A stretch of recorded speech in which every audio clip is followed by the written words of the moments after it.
Sabi ko noon, di na ako masasaktan. Sabi ko, kakalimutan na kita. Sabi ko, di na kita mamahalin pa, na kaya kong gawin lahat yon. Kaso bigla mo na lang sinabi, mahal kita, mahal mo pa rin ba ako? Sabi nila, mahal mo din ako. Kaya hinanap kita, yung pala, may hinahanap kang iba.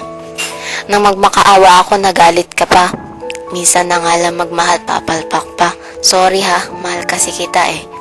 Sipin mo na lang, parehas tayong umiyak, parehas tayong nasaktan, at parehas tayong nahirapan.